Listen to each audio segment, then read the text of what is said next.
Good morning.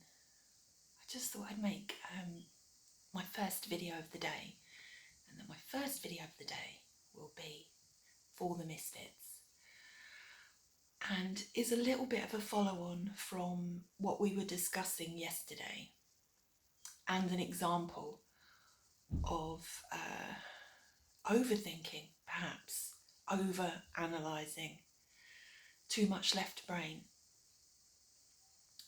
So yesterday we were kind of talking about having boundaries for our group. This is a little bit of a different idea that we're trying, and or maybe even having ground rules, and how many things online can sort of spiral out of control into angry outbursts, and actually people behaving in a far more intense way than perhaps they would do in real life. So here goes. So from one of the comments in the group yesterday, I noticed the word nice. And I think the comment was, being nice can be oppressive. And I just thought that's quite a remarkable thing to say. And nice, I mean, I don't know, as a word, it sort of reminds me of one of those cheap, bland cheesecakes that you buy, that you really fancy a cheesecake but you can't afford like a really luxurious one, so you buy a little bland frozen one and you're so looking forward to it, and then the moment you take the first bite it's really disappointing. I don't know why nice reminds me of that blandness, but it does. And actually nice isn't bland, it's quite a nice thing, it's pleasant. So getting back to the idea, can nice be oppressive? Yeah, I mean, nice absolutely can be oppressive, because it can almost force you into a situation of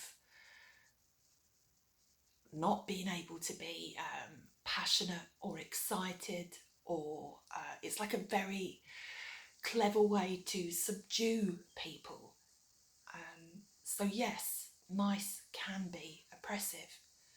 But then I sort of looked at the other side and thought, well, actually nice can also be a little bit of a indirect boundary. So if you are consistently pleasant and nice, then automatically the people around you,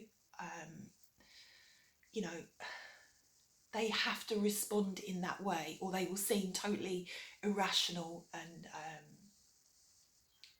terrible kind of people. So you're almost preventing things from escalating by being nice. So yes, it can be oppressive, but it can also encourage other people to behave themselves, to be a higher version. Or instead of, for example, if it was an interaction online, if you're completely polite and nice, no matter what, then you are really by default, and it doesn't always work, but you are insisting that any responses you get back will be equally in the same ballpark. So that can be frustrating to somebody perhaps who's just come online to sort of have a go at someone. And I think that happens quite a lot more than we realise. But then of course that can spill over into a person having no choice but to become passive aggressive. I'm waffling, I will get to the point. So nice can be a good thing, and nice can be a bad thing. Fake niceness is a really terrible thing, but true niceness is quite a nice thing. I mean, I would probably swap the word for being pleasant, and And I think you absolutely can tell the difference, probably more offline than online, because genuine niceness or someone being pleasant will convey a sense of warmth, whereas fake will convey a sense of passive aggressiveness. And I suppose all of that thinking, and I really wanted to just sort of share that as a demonstration, how, even depending on what mood we're in, how we can take things, and what it is that we are actually expecting from the interaction itself can also influence how we would see something as simple as somebody being nice. So with all of that in mind, and thank you so much for that comment, because actually it was wonderful, and it was just a few words, and it sort of ended up being able to inspire me to create this video. So comments are valuable, they are valuable. But my point is that in as much as we make boundaries and set ground rules, and we expect a certain level of behaviour, at some stage within ourselves, we also have to take responsibility. Like I say, depending on your mood would be how you would read a specific comment. You might come back in 10 minutes and read it completely differently. So we also have to take responsibility for how we receive those comments. And and I hope my tea break is going to be of a similar theme today, not exactly the same. So I hope that you'll join me for my tea break too. And I was thinking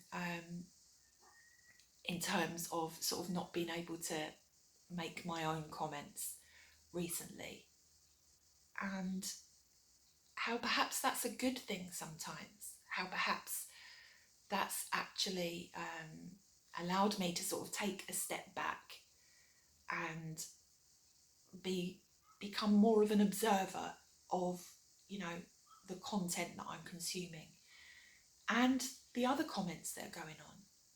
I think more than anything, I wouldn't like Consortium of Misfits to just become an echo chamber, just people who second that emotion.